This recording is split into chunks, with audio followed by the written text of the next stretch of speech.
రక్షకుడైన యేసుక్రీస్తు వారి శ్రేష్టమైన నామములో చేరవచ్చిన మీ అందరికీ కూడా వందనాలు తెలియజేస్తున్నాను. ప్రియులారా,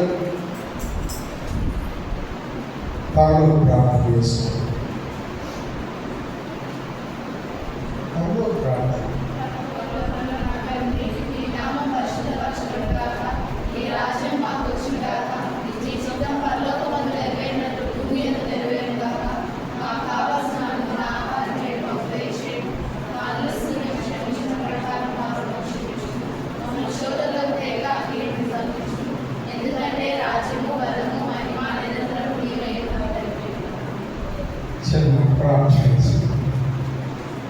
కృపగల ప్రభువా, పరిశుద్ధుడా, జీవాధిపతి, నీకు వందనాలు. ఈ రాత్రి సమయంలో ఈ ప్రార్థన సమావేశంలో మీ పక్షంగా నిలబడడానికి మీరు నాకు ఇచ్చిన ధన్యత కొరకు నీకు వందనాలు. ప్రయాణపడి ఎన్నిక లేని వాడు మీ సిలువ చాటున నన్ను మెరుగుపరచండి. ఇక్కడి నుంచి ఏమి మాట్లాడవలసి ఉన్నదో దాన్ని మాత్రమే మాట్లాడినట్లు నా ప్రాణాత్మ దేహంలో మీ స్వాధీనంలో పెట్టుకోండి. అలాగే వింటున్న సంఘాన్ని జ్ఞాపకం చేసుకోండి. వెనగలచేది గ్రహించే మనసు, పాటించే జీవితం అందరికీ దయచేయండి. యేసుక్రీస్తు వారి శ్రేష్టమైన నామంలో ప్రార్థించి స్తుతించి అడిగి వేడుకుంటున్నాం తండ్రి. ప్రియమైన వారలారా, పరిశుద్ధ గ్రంథంలో నుంచి ఇవాళ మనం చదువుకున్న వాక్య భాగం మత్తయి సువార్త 6వ అధ్యాయం. మత్తయి సువార్త 6వ అధ్యాయం 10వ వచనం నుంచి 9వ వచనం నుంచి 15వ వచనం వరకు మనం చదువుకున్నాం. పరలోక ప్రార్థన అక్కడే రాయబడి ఉంది. ఇందులో నుంచి ప్రతి ఇప్పుడు చదువుతూ నేను చెప్పినప్పుడు ఇప్పటి వరకు యేసుక్రీస్తు యొక్క ఉద్దేశం ప్రార్థన అంటే యేసుక్రీస్తు బోధన ప్రకారం ప్రార్థన అంటే ప్రార్థనకు ఉండాల్సినటువంటి గుణగణాలు అనే విషయాల గురించి మనం ధ్యానం చేసుకుంటూ వస్తూ ఉన్నాం. ఇప్పటి వరకు ప్రార్థన యొక్క గుణగణాలను మనము చిత్తశుద్ధి కలిగిన ప్రార్థన అయి ఉండాలి అని మనం చూస్తాం. తర్వాత వినయం కలిగిన ప్రార్థన చేయాలి అని చూస్తాం. మారు మనస్సు లేకుండా ప్రార్థన చేస్తే దానివలన ఉపయోగం ఉండదు అని గమనించాలి. విధేయతతో ప్రార్థన చేయాలి, లేకపోతే లోబడి ప్రార్థన చేయాలి అని మనం చూస్తాం. తర్వాత గడిచిన వారిలో విశ్వాసంతో ప్రార్థన చేయాలి అని చూస్తాం. ఈ 5 విషయాలు ఇప్పటి వరకు ప్రార్థన గురించి మనం ధ్యానం చేసుకున్నాం. మరి ఈ రోజున మన ప్రార్థనలో మరి 1-2 అంశాలు సమయాన్ని బట్టి మనం ముందుకెళ్ళడానికి ప్రయత్నం చేద్దాం. వాటిలో ఇవాళ నేర్చుకుంటున్నటువంటి దానిలో మొదటి అంశము క్షమాపణతో ప్రార్థన చేయాలి. ఎంత చేయాలి ప్రార్థన? క్షమాగుణం కలిగి ప్రార్థన చేయాలి.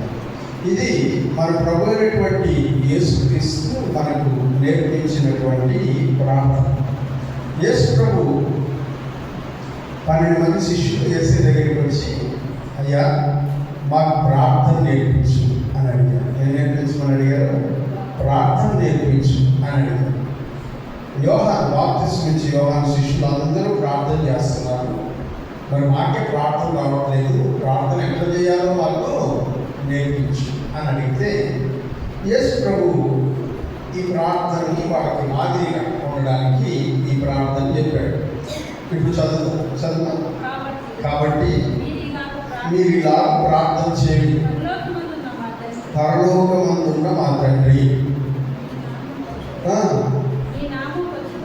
నీ నామము పరిశుద్ధపరచబడును గాక, నీ రాజ్యము వచ్చును గాక, నీ చిత్తము పరలోకమందు నెరవేరుచున్నట్లు భూమి యందును నెరవేరును గాక, మా అందిన ఆహారము నేడు మాకు దయచేయము, మా రుణస్థులను మేము క్షమించి ఉన్న ప్రకారము మా రుణములను క్షమించుము.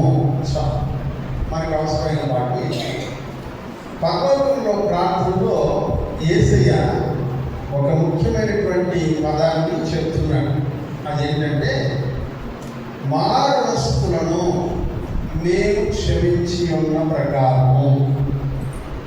అంటే అర్థం ఏంటో తెలుసా? మన దగ్గర ఎవడైనా అప్పు తీసుకుని ఉంటే వాడు చెల్లించలేకపోతే పర్లేదులే, నువ్వు కట్టకపోయినా పర్లేదు అని నేను ఎవరినైనా క్షమించి ఉంటే, నేను ఎలా ఇతరులను క్షమించాలో అలాగే నువ్వు కూడా నేను నీకు ఏదైనా రుణం చెల్లించాల్సి ఉంటే దాని విషయంలో నన్ను క్షమించు. ఇది పరలోక ప్రార్థనలో ఉన్నటువంటి ఈ పదం యొక్క, లేకపోతే ఈ వాక్యం యొక్క ఉద్దేశం. దీనికి యేసు ప్రభు ఒక ఉపమానం చెప్పాడు. అదేంటంటే యేసు ప్రభు దగ్గరికి శిష్యులందరూ వచ్చినప్పుడు ఆయన చెప్పాడు ఒక ఉపమానం. ఒక యజమానుడికి ఒక దాసుడు ఉన్నాడు. ఒక యజమానుడికి ఒక దాసుడు ఉన్నాడు. అతను యజమానుడికి 1,00,000 రూపాయలు ఇవ్వాలంట. ఎంత ఇవ్వాలా? 1,00,000 రూపాయలు ఇవ్వాలి. యజమానుడు పిలిపించి అడిగాడు, నా 1,00,000 రూపాయలు ఏవి? ఎందుకు ఇవ్వట్లేదు నా 1,00,000 రూపాయలు? తొందరగా తెచ్చి, నాకు కావాలి, నాకు అవసరం ఉంది, వడ్డీతో కూడా తెచ్చి మొత్తం కావాలి అని యజమానుడు పిలిపించి అడిగాడు.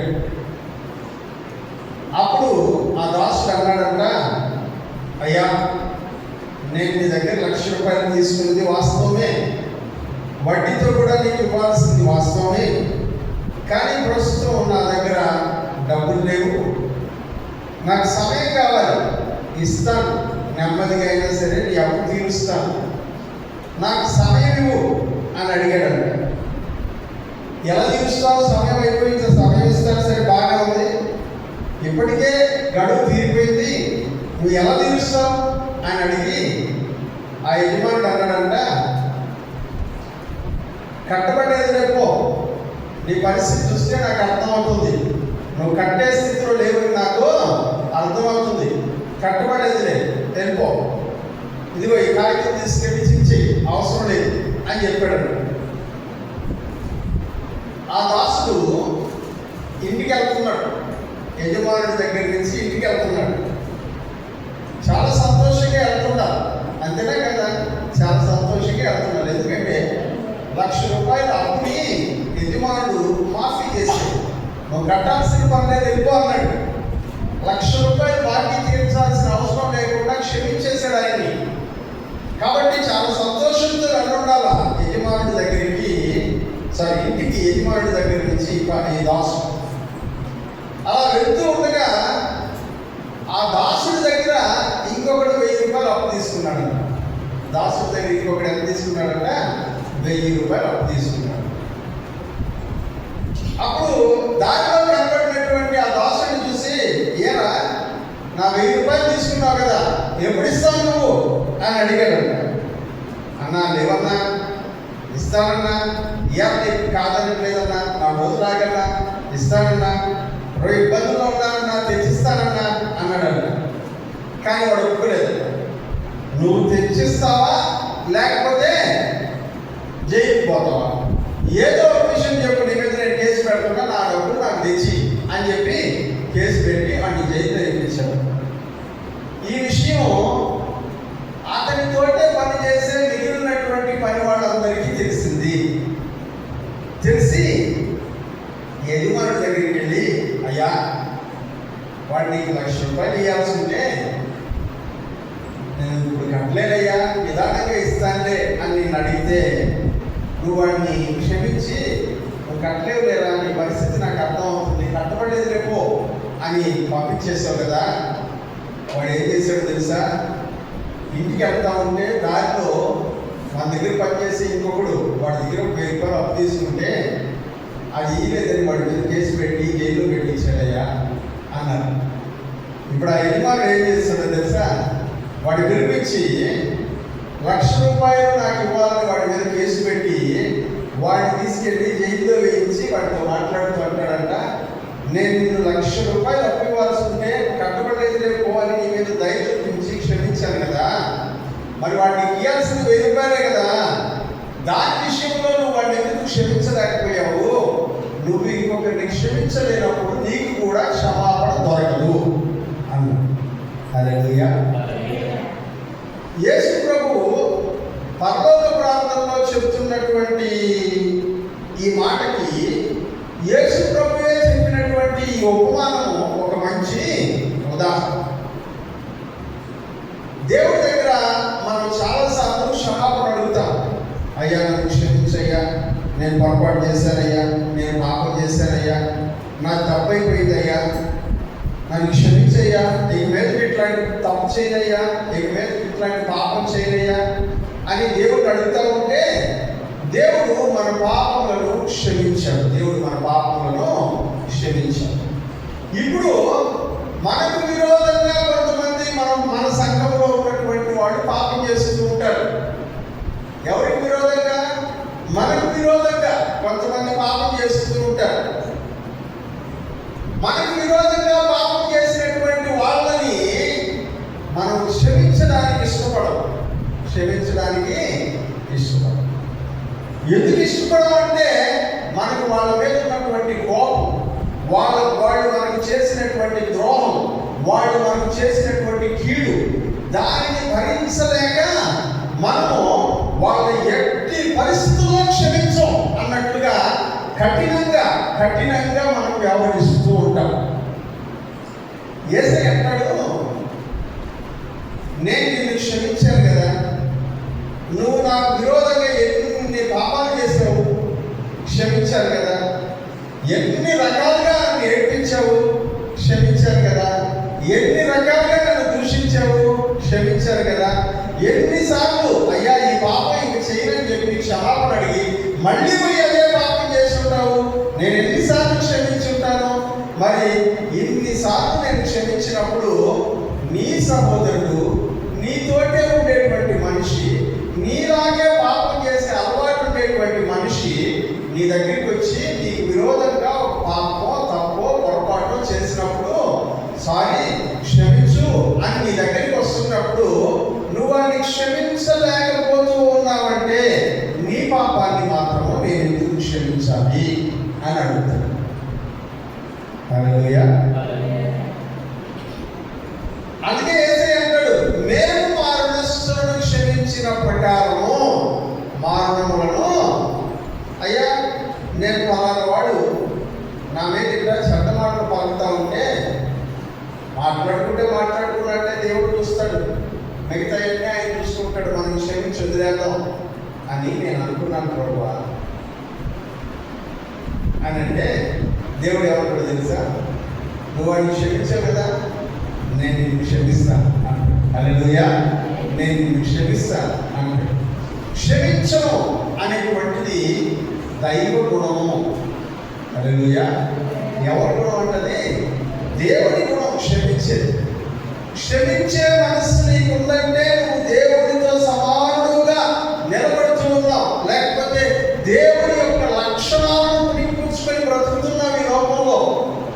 నువ్వు ఇతరులను క్షమించగలిగేటువంటి మనస్సు నీకుంది అంటే వారు నీకు చేసినటువంటి ద్రోహమును కానీ పాపమును కానీ కీడును కానీ మనస్సులో పెట్టుకోకుండా నువ్వేం చేస్తున్నావంట? వాటిని క్షమిస్తూ ఉన్నావు. అది దేవుని యొక్క గుణము. ఆ దేవుని గుణాన్ని నువ్వు ప్రజలకు కనపరుస్తూ ఉన్నావు. ఇంకో చోట వాక్యంలో చెప్తాడు, నీ కీడు చేసిన వాడు నీ దగ్గరికి వచ్చి ఆకడేస్తుంది అని అడిగితే నేను అన్నం పెట్టను అని అనవాడు అంటాడు. అన్నం పెట్టను అని అనవాడు. వాడికి అన్నం పెట్టు, నీళ్ళి. అలా చేయడం వల్ల నువ్వేం చేస్తున్నావంట? వాడి తల మీద నిప్పులను కుప్పగా నువ్వు ఏం చేయట్లే, క్షమించావు. ఇబ్బందులో ఉన్నాడు, ఆకలి అన్నాడు, బాధ అన్నాడు, ఇంతకుముందు నీ గురించి రకరకాలైనటువంటి మాటలు ఊరంతా పుకారు, ఆ మాట అన్నారు ఈ మాట అన్నారని లేని సాడిలు మొత్తం చెప్పి నీ గురించి ఇబ్బంది పెట్టినటువంటి వాళ్ళని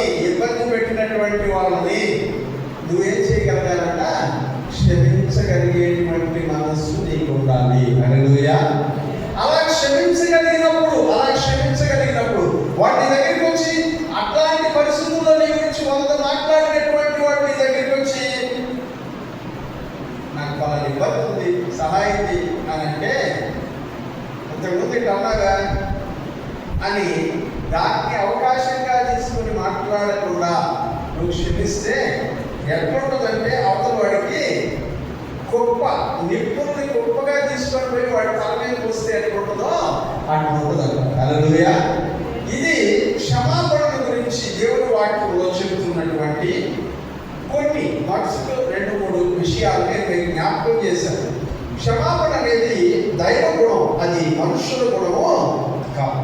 ఇతరులను క్షమించడం అనేది మన ఆత్మీయమైనటువంటి జీవితంలో ఒక పెద్ద పరీక్ష, మనకు ఒక పెద్ద పరీక్ష. దేవుడు మనల్ని టెస్ట్ చేస్తున్నాడు, దేవుడు మనల్ని పరీక్షిస్తున్నాడు.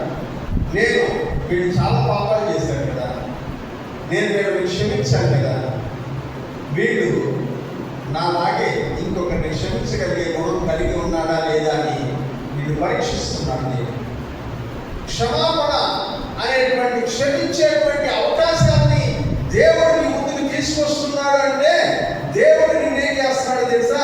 పరీక్షిస్తున్నాడు. నేను క్షమించాను కదా వీళ్ళని, వీళ్ళు క్షమించగలుగుతున్నారా, నా గుణాన్ని వీళ్ళు నేర్చుకున్నారా, వాళ్ళు నా ద్వారా క్షమాపణ పొందినటువంటి వాళ్ళు ఇతరులకు కూడా ఆ గుణమును పంచగలుగుతూ ఉన్నారా అనే విషయాన్ని పరీక్షగా దేవుడు మన ఎదుట ఉంచుతూ ఉన్నాడు. మన స్నేహితులకి హెల్ప్ అంటే చేయి చాపడం, మన శత్రువులకి హెల్ప్ అంటే చేయి చాపడానికి మనసు రాదు. ఎందుకంటే వాళ్ళు చాలా చేసి ఉంటారు నాకు, అవన్నీ నేను ఇప్పుడు చెప్పలేను. కాబట్టి నేను చేయాలనుకోవడం ఇది మన జీవితం, మన సహజమైనటువంటి జీవితం.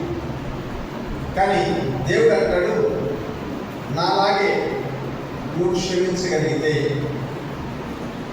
నాలాగే నువ్వు మారు మాట్లాడకుండా ఉండగలిగితే, ఒక రోజున నిన్ను ఎవరైతే రకరకాలైనటువంటి మాటలతో వేధించారో, ఇబ్బంది పెట్టారో, అవమానపరిచారో వాళ్ళందరి ఎదుట నేను నిన్ను కనపరుస్తాను.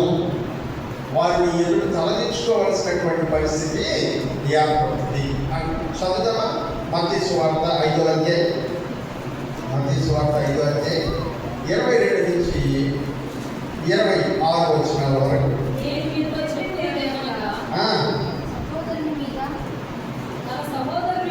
తన సహోదరుడి మీద కోపపడు ప్రతివాడు విమర్శకు లోనగును, తన సహోదరుని చూసి వ్యర్థుడా అని చెప్పువాడు మహాసభకు లోనగును, ద్రోహి అని చెప్పువాడు నరకాగ్నికి లోను. యేసయ్య అంటున్నాడు, క్షమించేటువంటి మనస్సు లేకపోతే, నీ నోటి మాటల్లో క్షమాపణ, నీ హృదయంలో క్షమాపణ కనబడకపోతే ఇలా ఉంటుందంట. ఒకవేళ నీ సహోదరుడి మీద నువ్వు కోప్పడితే ఏమవుతారంట? విమర్శకులు అవుతారు. అలాగే సహోదరుడిని చూసి వ్యర్థుడా, పనికి మానవుడా అని తిడితే మహాసభను నిలబెడతాడంట దేవుడు. ద్రోహి అని అంటే నరకంలో పడిపోతాం. 3 పదాలు 3 విశ్లేషణలు చెప్పాడు యేసుప్రభు. ఇప్పుడు క్రింద ఒక మాట చెప్తున్నాడు, చదువుదాం. కాబట్టి ఎక్కడికి? బలిపీఠం దగ్గరికి వచ్చి అర్పణము అర్పించుచు ఉండగా నీ మీద నీ సహోదరుడికి విరోధం ఏమైనా కలదని, అక్కడ నీకు జ్ఞాపకము వచ్చిన ఎడల అక్కడ బలిపీఠం ఎదుటనే నీ అర్పణ విడిచిపెట్టి మొదట వెళ్ళి నీ సహోదరుడితో సమాధానపడును, అటు తర్వాత వచ్చి నీ అర్పణ అర్పించు. యేసు ప్రభు చెప్తున్నాడు, మందిరంలోకి వచ్చేసి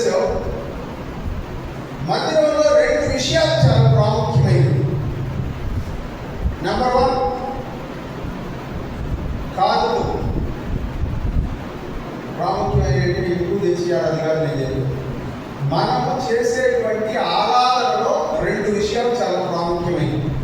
నెంబర్ 1 కానుకలు తీసుకుంటాం. నెంబర్ 2 బల్లారాధనలో పాల్గొంటాం.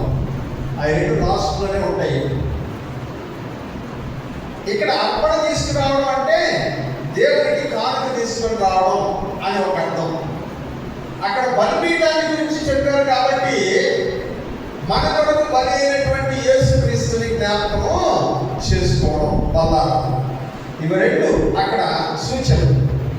ఇప్పుడు అక్కడ చెప్తున్నాడు, నువ్వు అర్పణ తీసుకొచ్చినప్పుడు ఎక్కడికి? బలిపీఠం దగ్గరికి అర్పణ తెచ్చినప్పుడు నీ అర్పణ ఇవ్వడానికి ముందు, కానుక ఇవ్వడానికి ముందు, బల్లారాధన క్రమంలో పాలు పొందడానికి ముందు ఏం చేయాలంట? బలిపీఠం దాకా వచ్చేసి బల్లారాధన పాత్రని చేతి దాకా వచ్చేసిన తర్వాత నువ్వు దాంట్లో ఎవరితోనో గొడవ పెట్టుకుని వచ్చావు, లేకపోతే ఈ వారంలో ఎవరితోనో సమాధానం పడకుండా వచ్చావు అని నీకు జ్ఞాపకం వస్తే బల్లారాధన వదిలిపెట్టేసి ఎవరితో గొడవ పడుతున్నావో వాళ్ళ కాడికి పోయి, క్షమించమ్మా నేను గొడవ పడ్డాను, ఒకవేళ నువ్వు నన్ను ఏదైనా ఒక మాట అన్నా కూడా నేను ఊరుకొని ఉండాల్సింది, నేను అలా ఊరుకోకుండా నీ మీద గొడవ వేశాను, తప్పు నాదో నీదో, నన్ను క్షమించు. ఒకవేళ అలా నేను చేయకపోతే దేవుడు కూడా నన్ను క్షమించడు, నన్ను క్షమించు అని దేవుని సన్నిధిలో క్షమాపణ అడిగి ఆ తర్వాత వచ్చి ఏం చేయాలంట? నీ అర్పణను అర్పించాలి. హల్లెలూయా, హల్లెలూయా. ఇది చాలా ముఖ్యమైనటువంటి పాఠం. ఇలా చేయాలంటే చాలా మనసు విరిగిపోవాలి, నలిగిపోవాలి. మన క్రోధం, మన రోషం, మన కోపం అన్నీ చచ్చిపోవాలి. అప్పుడు కానీ మనం ఇట్లా చేయలేము. ఉదాహరణకి అందరం బల్లారాధనకి కూర్చోన్నాం, బల్ల మీ దగ్గరికి వచ్చింది, నా చేతి దగ్గరికి బల్ల రాగానే కాలేపుకి నా మీద ఒక గొడవ, లేకపోతే నేను కాలేపుతో మా ఇద్దరికి లేవు ఒక గొడవ వచ్చింది అనుకుందాం. నాకు ఆ బల్లారాధన చేతికి వచ్చే టైంలో నాకు జ్ఞాపకం వస్తే ఏం చేయాలో తెలుసా? వెంటనే బల్ల మళ్ళీ తీసుకుంటాను అని అట్లాగే వెళ్ళి నేరుగా ఎక్కడికి వెళ్ళిపోవాలంట? కాలేపు దగ్గరికి వెళ్ళి కూర్చొని, కాలేబా మాట క్షమించు, నేను అనవసరంగా నీతో ఒక మాట మాట్లాడినట్టున్నాను, నేను మాట్లాడకుండా ఉండాల్సింది, నువ్వు మాట్లాడినా కూడా నేను మాట్లాడకూడదు, మాట్లాడకుండా ఉండాల్సింది, ఒక మాట నోరు జాగాను అన్నాను, ఏమనుకోబాక, నన్ను క్షమించు, మిగతా వివరాలు బల్లారాధన అయిపోయింది అంతా మాట్లాడుకుందాం అని చెప్పి ఆ తర్వాత వచ్చి మనలో చెయ్యి. హల్లెలూయా, హల్లెలూయా.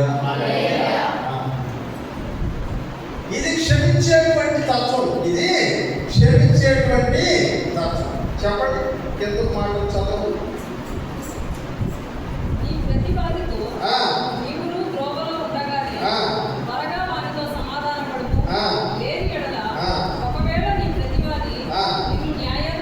నీకు న్యాయాధిపతికి అప్పగించును, న్యాయాధిపతి నిన్ను బట్టలకు అప్పగించును, అంతటి నీవు చెరసాలలో వేయబడువు, కాబట్టి కావాల్సిన చెల్లించు వరకు అక్కడ నుండి నీవు వెలుపలికి నారేదని నీతో నిశ్చయంగా అని చెప్తున్నాడు. ఒకవేళ నువ్వు అట్లా క్షమాపణ వాడలేదనుకో, కఠినమైన మనసు పెట్టుకొని ఉన్నావు అనుకో, ఒకరోజు దేవుడి దగ్గరికి న్యాయ తీర్పుకి వెళ్తావు. నువ్వు వెళ్తావా దేవుడి దగ్గరికి న్యాయ తీర్పుకి వెళ్తావు? వెళ్ళినప్పుడు వాడు పోయి, అయ్యా అలాంటి వాడు నా మీద అన్యాయంగా ఇటు మాట్లాడాడు, నాకు అన్యాయం చేశాడు, నన్ను ఇబ్బంది పెట్టాడు అని నీ మీద న్యాయాధిపతి గారికి చెప్తే ఆయన నిన్ను తప్పకుండా శిక్షిస్తాడు, ఆయన నిన్ను తప్పకుండా శిక్షిస్తాడు. ప్రియమైనటువంటి వాళ్ళ క్షమించడం అనేటువంటి గుణం చాలా చాలా ముఖ్యమైనటువంటి గుణం. ఆ క్షమించేటువంటి మనస్సు నీకు లేకుండా నువ్వు దొల్లాడు ప్రార్థన చేయాలి. ఎట్లా? అది అపాపడుకున్నట్టు దొల్లాడు ప్రార్థన చేసుకుంటాం. దేవుడు ఆ ప్రార్థన దేవుడు ఆ ప్రార్థన 44వ వచనం చదవండి. అందులోనే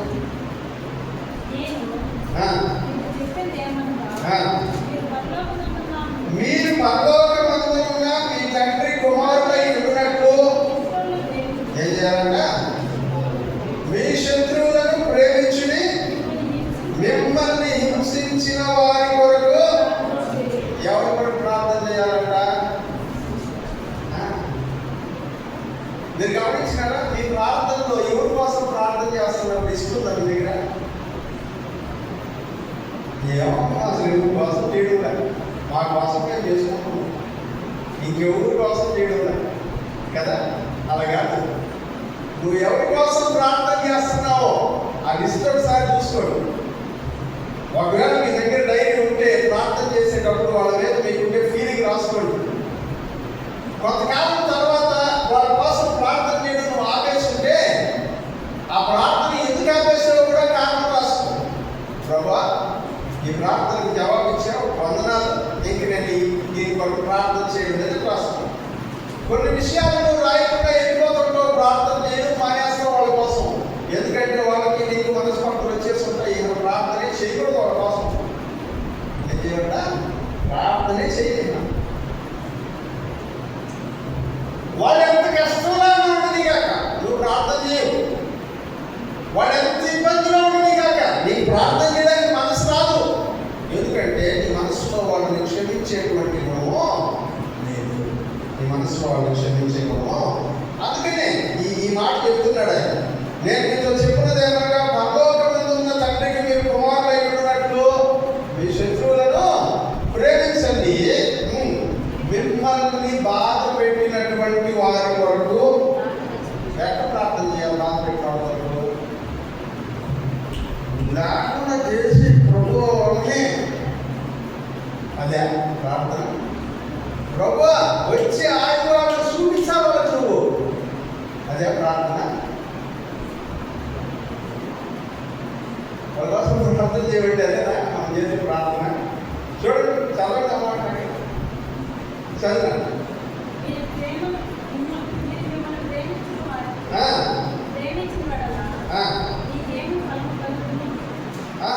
నేను మీతో చెప్పినది ఏమనగా, మీరు పరలోకమందున్న మీ తండ్రికి కుమారులై ఉండునట్లు ఎట్లా ప్రార్థన చేయాలంటే ముందు ప్రేమించి తర్వాత ప్రార్థన చేయాలి. ప్రేమించేవాడు ఏం చేస్తాడు? క్షమిస్తాడు. ప్రభువా, వాళ్ళు ఇట్లా అన్నారు, పర్లేదు ప్రభావం క్షమించు, ప్రస్తుతానికి అయితే వాడు చాలా ఇబ్బందులు ఉండాలి ప్రభావ, జ్ఞాపకం చేసుకుంటాడు. జ్ఞాపకం చేసుకో. ఒకరోజు పాటు బుద్ధి వస్తుంది ప్రభావ. వాళ్ళు నన్ను ఒక మాట అన్నా కూడా ఒకరోజు బుద్ధి వస్తుంది ప్రభావ, అప్పుడు దాకా నేను ఓపికగా ఉంటాను. అట్లనే వాళ్ళ కోసం ప్రార్థన చేయకుండా ఉండలేదు. ఒక ప్రార్థన నేను ఈరోజు ఒక 2 రోజుల క్రితం నేను బయట చదువుకుంటా ఉంటే నాకు సందర్భం వచ్చింది కనుక దాని గురించి చెప్తాను. సమూయేలు, ఎవరైనా సమూయేలు దైవజనుడు. ఇశ్రాయేలు ప్రజలందరూ సమూయేలు దగ్గరికి వెళ్ళిపోయి, అయ్యా, అన్ని దేశాలకి రాజులు ఉన్నారు, మన దేశానికే రాజు లేడు, నువ్వేమో ప్రవక్తని, న్యాయాధిపతిగా ఉంటావు, నువ్వు బాగానే ఉంది, నువ్వు మంచోడువే, నేను కాదనుకోలే, నీ కొడుకులు నీ అంత మంచోడుగా ఉంటారో లేదో మాకు తెలియదు, కాబట్టి మాకు ఒక రాజు కావాలా, నువ్వు వద్దిగా అన్నారంట. మాకు ఒక రాజు కావాలా, నువ్వు వద్దు ఇంకా అన్నారు. సమూయేలు దేవుని దగ్గరికి వెళ్ళి అడిగాడు, ప్రభువా వాళ్ళు ఇట్లా అంటున్నారే అంటే, నాకు కూడా వాళ్ళు చెప్పిన మాట బాధగానే ఉంది. వాళ్ళు నిన్ను కాదు వద్దనింది, నన్ను వద్దన్నారు. హల్లెలూయా. వాళ్ళు నిన్ను కాదు వద్దనింది, నన్ను వద్దన్నారు. కాబట్టి నువ్వు పెద్ద ఫీల్ అవ్వాలి దాని గురించి అని చెప్తే, సమూయేలు ప్రవక్త జనాన్ని అందరినీ పిలిచి మీకోసం ఒక రాజు ఏర్పాటు చేస్తానని సౌలుని తీసుకొచ్చి రాజుగా ఏర్పాటు చేసి సింహాసనం మీద కూర్చోబెట్టి రాజుగారిని అప్పుడు అడుగుతున్నాను, నేను మిమ్మల్ని ఎవరినైనా మోసం చేసి ఏమైనా తీసుకున్నానా? ఎద్దులు తీసుకున్నానా? గాడిదలు తీసుకున్నానా? దుప్పటి తీసుకున్నానా? షర్ట్ తీసుకున్నానా? ఎవరిని ఎలా మోసగించి నేను డబ్బులు తీసుకున్నట్లయితే, ఏ రకంగా అయినా ఇబ్బంది పెట్టినట్లయితే మీరు మీ రాజు ఎదుట నా మీద నేరం మోపండి, నేను తిరిగి ఇచ్చేస్తాను అంటే, వాడు లేదు లేదు ప్రభువా అన్నారు. ఇప్పుడు వాళ్ళందరూ అంటే, ఇదిగో దేవుడు మీ ఎడల కోపడ్డాడు, మీరు రాజు కావాలని అన్నందుకు. దేవుడికి మీ మీద కోపం వచ్చింది, ఎందుకంటే ఆయనే రాజుగా ఉండాలనుకున్నాడు. మీరు మనుషులు రాజుగా కావాలని కోరుకుంటున్నారు. దేవుడు కోపగించుకున్నాడు, దేవుడు కోపపడ్డాడు అని చెప్పడానికి మీకు ఒక గుర్తు చెప్తున్నా. ఇప్పుడు పెద్ద వర్షం పడుతుంది అన్నాడంట. వర్షం పడింది, పెద్ద వర్షం, ఊరుకులు వెలుగుతూ పెద్ద. అప్పుడు అందరికీ అర్థమైపోయింది, అయ్యా క్షమించు, రాజు ఏమవుతుంది, ఇక నువ్వే ప్రవక్తగా ఉండి కంటిన్యూ చేయలే అంటే దేవుడు సమయాలు అన్నాడంట. అక్కడ కుదరదు, దేవుడు నిర్ణయం తీసేసుకున్నాడు, ఒకరిని రాజుగా పెట్టాడు. మీరు కోరి కష్టాలు తెచ్చుకున్నారు, మీ కష్టాలు మీరే అనుభవించాలి అని చెప్పేసి, నేను మాత్రం మీరు నన్ను వద్దన్నారు కదా అని చెప్పి మీకోసం ప్రార్థన చేయడం మానేస్తే అది నా పాపం అవుతుంది.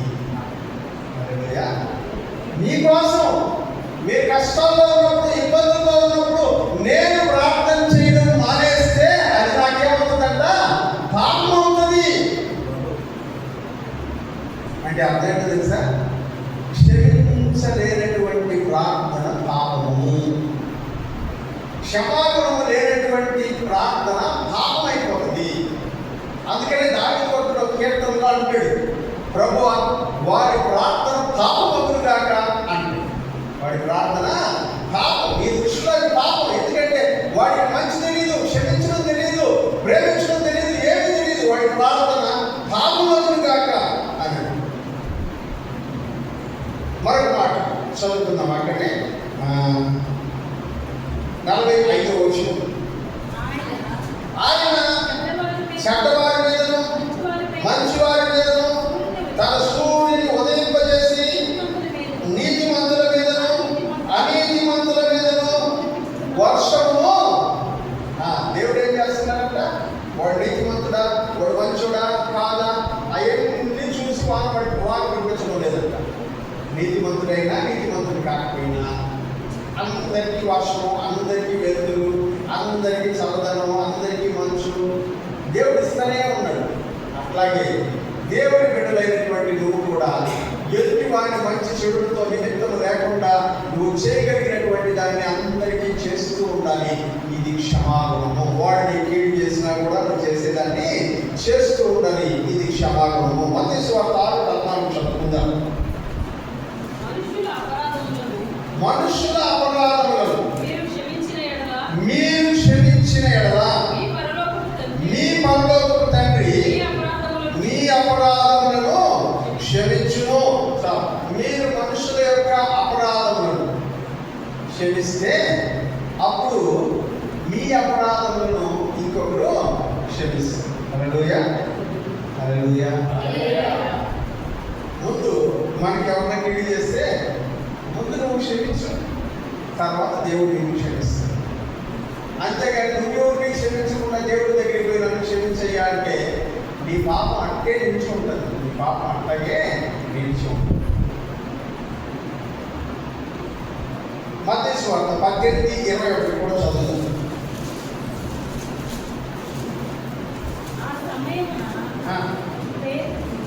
ఆ సమయమున పేతురు ఆయన ఎదురుకు వచ్చి, ప్రభువా నా సహోదరుడు నా ఎడల తప్పిదం చేసిన ఎడల నేను ఎన్ని మార్లు అతన్ని క్షమింపవలను? 7 మార్ల మట్టుగా అని అడిగాను. అందుకే అతనితో ఇట్లను 7 మార్ల మట్టుకే కాదు 77 మార్ల మట్టుకే నీతో చెప్పుచున్నాను. కావున పరలోక రాజ్యం తన దాసుని యొక్క లెక్క చూసుకొని కోరిన ఒక రాజును పోలి ఉన్నది. ఇందాక నేను చెప్పిన కదా ఉపమా ఇక్కడ ఉంది, ఇంటికి చదవండి. ఆ ఉపమానం 21వ వచనం నుంచి 35వ వచనం దాకా ఇంటికి వెళ్ళి చదవండి. నువ్వు క్షమించాలా? పేతురు అడిగాడంట, ప్రభువా నా సహోదరుడు నా ఎడల తప్పిదాలు చేశాడు, ఎన్నిసార్లు ఓర్చుకోమంటావు? ఎన్నిసార్లు ఓర్చుకోవాలి? అప్పుడప్పుడు మన దగ్గర అంటారు కదా, ఇప్పుడు 3 సార్లు మా 3 సార్లు మా ఎన్నిసార్లు అంట చెప్పండి? పేతురు అడిగాడంట 7 సార్లు క్షమించేస్తే చాలా. అంటే అర్థం ఏంది? 1 2 3 4 లెక్క పెట్టుకుంటున్నాడంట పేతురు. వాడు నా కోసం 7 సార్లు క్షమించాల్సిన వాడు 7 సార్లు క్షమించేసి అయిపోయిన తర్వాత 8వ గట్టిగా పట్టుకుందామండి మనం అని పేతురు గారు అనుకుంటుంటే యేసయ్య అన్నాడంట 7 సార్లు కాదు, 77 మార్లు. 77 అంటే 77 కాదు, 70ని 7తో పెంచితే 400. అంటే నువ్వు ఎన్నిసార్లు క్షమిస్తున్నా కూడా ఇంకా క్షమిస్తానే ఉండాలి, ఇంకా క్షమిస్తానే. క్షమాపణకి హద్దు లేదు. క్షమాపణకి ఏం లేదంట, ఎల్లలు లేనటువంటి క్షమాపణ. ఎందుకంటే యేసు ప్రభు చేతులు చాపాడు కదా, ఇలా చేతులు చాపి ఎల్లలు లేనటువంటి క్షమాపణ. ఎన్నిసార్లు ఎన్నిసార్లు ఎన్నిసార్లు ఆయన ఏం చేస్తున్నాడంట? క్షమిస్తూనే ఉన్నాడు, క్షమిస్తూనే ఉన్నాడు, క్షమిస్తూనే. తర్వాత వచనం చదువుదాం, అయిపోయింది త్వరగా ముగిద్దాం. మార్క్స్ వార్త 11:30. 11:30 అమ్మా, 35 లేదా?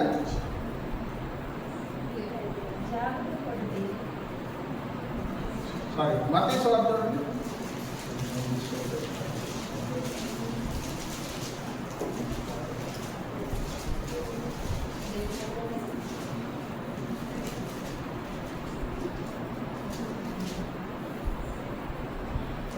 ఓకే, తర్వాత మరొక వచనం చూద్దాం. కొండ మీద ప్రసంగంలో యేసు ప్రభు క్షమించడాన్ని గురించి మాట్లాడాడు. అదే మనం ఇందాక పరలోక ప్రార్థనగా ఒక భాగాన్ని మనం చూసాం. ఇప్పుడు ఈ క్షమించడం అనేటువంటి గుణం ఒక లిమిట్ పెట్టుకుంటే అయ్యేది కాదు. ఒక లిమిట్ పెట్టుకుంటే అయ్యేది కాదు. మీరు అంటుంటారు, మనం అంటుంటాం సాధారణంగా, ఎన్నిసార్లు క్షమించమంటాం. మనం ఓర్చుకునే కొద్దీ వాళ్ళు ఇంకా ఇంకా పైకి వచ్చేస్తున్నారు. మనం ఓర్చుకునే కొద్దీ వాళ్ళు ఇంకా ఇంకా నెత్తికెక్కి కూర్చుంటున్నారు. మనం మాట్లాడతాం కదా, యేసయ్య ఏమన్నాడు? ఎన్నిసార్లు అయినా క్షమిస్తానే. ఎందుకంటే నువ్వు క్షమించిన ప్రతిసారి యేసు ప్రభువుని చూపిస్తున్నావు. హల్లెలూయా. క్షమించే గుణం ఎవరిదంట? తండ్రి మీరేమి చేయుచున్నారో మీరు ఎరుగరు కనుక వీరిని. ఆ గుణం ఎవరిదంట? యేసు ప్రభుది. నువ్వు యేసు ప్రభు గుణాన్ని ప్రతిఫలింపు చేస్తా ఉన్నావు, యేసు ప్రభువుని చూపిస్తున్నావు. ఎన్నిసార్లు క్షమిస్తే అన్నిసార్లు యేసు ప్రభుని చూపిస్తావు. నేనంటాను, పరిశుద్ధ గ్రంథంలో అన్లిమిటెడ్గా దేవుడు చెయ్యమన్నటువంటి పని ఏంటంటే క్షమించడం. అన్లిమిటెడ్గా. హోటల్కి వెళ్తే 2 రకాల భోజనాలు ఉంటాయి. ఏంటది? Plate meals, full meals. Plate meals అంటే ఇంతే. ఆ తర్వాత మళ్ళీ భోజనం కావాలంటే మళ్ళీ డబ్బులు ఇస్తేనే ఇస్తారు. ఫుల్ మీల్స్ అంటే నువ్వు ఎంత తిన్నా పెడతానే ఉంటావు, ఎంత తిన్నా పెడతానే ఉంటావు. నువ్వు హోటల్లో ఉండేదంతా తిన్నా కూడా పెట్టాలి, ఎందుకంటే అది ఫుల్ మీల్స్. దాని పేరు నీకు కావాల్సినంత తినొచ్చు కదా. మొన్న ఈ మధ్య పాస్టర్ గారు, నేను ఆయన ఆ పాస్టర్ గారిని నెల్లూరుకు ఒక పని మీద వచ్చాడు పాస్టర్ గారు. ఆయన భోజనానికి తీసుకెళ్ళారు. హోటల్లో ఎక్కడైనా భోజనం చేద్దామన్నా, ట్రైన్ టైం అవుతుందంటే ఎక్కడన్నా హోటల్లో భోజనం చేద్దాం పద్ధతి అని చెప్పి తీసుకెళ్ళి చాలా హోటల్స్ తిరిగినాం. ఎక్కడ కూడా మాకు వెజిటేరియన్ భోజనం దొరకలా. ఎందుకంటే ఆయన ప్యూర్ వెజిటేరియన్. చికెన్ తిండు, చేపలు తిండు, మటన్ తిండు, నెయ్యి తిండు, పెరుగు తిండు, మజ్జిగ తిండు, ఏం తిండు, సాంబారు, పప్పు ఇట్లాంటివి తింటాడు ఆయన. నాకు తెలియదు. 2-3 హోటల్స్ తిరిగి ఫైనల్గా ఒక హోటల్ పోయినాం. టోకెన్ తీసుకున్నాను, భోజనం పెట్టినారు. వాళ్ళు కప్పు నిండా తెచ్చిపెట్టినారు. 100 రూపాయలు అన్నాడు.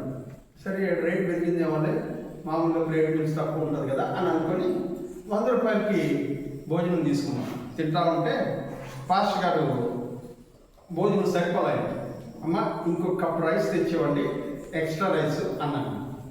అప్పుడు ఆ సర్వ్ చేసే అమ్మాయి అంది, సార్ ఫుల్ మీల్స్ అన్లిమిటెడ్, మీరు ఎంతైనా తినొచ్చు, అందుకే సార్ 100 రూపాయలు తీసుకునింది అని. అలాగే క్షమించే విషయం కూడా అన్లిమిటెడ్గా ఉండాలి. ఎదిగో ఎన్నిసార్లు ఓర్చుకోమంటావు నన్ను, ఇట్లాంటివి ఏమీ ఉండకూడదు. ఎన్నిసార్లు అయినా క్షమించగలిగే గుణం ఉంటేనే నువ్వు ప్రార్థన చేయి. లేకపోతే నీ ప్రార్థన వినేవాడియో ఊరు ఉండదు. హల్లెలూయా. ప్రార్థనలు మానేస్తాను నాకు తెలుసు. వాళ్ళని క్షమించడం కంటే ప్రార్థన మానేసుకోవడం మేలే అనుకుంటున్నారా? నువ్వు ప్రార్థన చేయి, క్షమించు, ప్రార్థన చేయి, క్షమించు. క్షమించడం అనేది నీ జీవితంలో ఒక భాగంగా మారిపోయే రోజు ఒకటి వస్తుంది. ఎదుటివాడు ఎంత కీడు చేసినా సరే క్షమించేసే రోజు ఒకటి వస్తుంది. అప్పుడు దేవుడు నిన్ను హెచ్చించడం ప్రారంభిస్తాడు. ఎవరైతే నిన్ను అవమానపరిచారో, ఎవరైతే నిన్ను దూషించారో, ఎవరైతే నిన్ను తోలనాడారో వాళ్ళందరి ఎదుటను హెచ్చించి దేవుడు ఉన్నత స్థాయిలో పెట్టే రోజు ఒకటి వస్తుంది. హల్లెలూయా. అందుకనే నువ్వు ఎంత క్షమిస్తావో దేవుడు కూడా నిన్నంతగా క్షమిస్తాడు. ఆ క్షమాగుణాన్ని దేవుని యొద్ద నుంచి సంపాదించుకొని ఆశీర్వదించబడవలసిన వారమై ఉన్నాం ప్రియులారా. మరికొన్ని విషయాలు ఉన్నాయి ప్రార్థనలో ఉండాల్సినటువంటి లక్షణాల్లో. మరికొన్ని విషయాలు ఈరోజు ఒక పాఠాన్ని మాత్రమే నేర్చుకోగలిగాం మనము. దేవుని చిత్తమైతే నెక్స్ట్ వీక్లో మరికొన్ని పాఠాలు నేర్చుకోవడానికి ప్రయత్నం చేద్దాం. మొత్తం 12 లక్షణాలు ఏదో ఉండాలి అందులో. వాటిలో ఇప్పటికీ 6 అయినట్టు ఉన్నాయి, ఇంకా 6 లక్షణాలు ఉన్నాయి. వాటి గురించి మనం నేర్చుకుంటాం. కొత్త నిబంధన మత్తయి సువార్త వాటిలో ఇంకా రాలేదు మనం, అవి రావడానికి కొంచెం టైం పడుతుంది. ఇంట్రడక్షన్లోనే మనకు టైం అయిపోతుంది కనుక ప్రార్థన చేసుకుందాం. పిల్లలు తనలో వచ్చండి, ప్రార్థన చేసుకుందాం.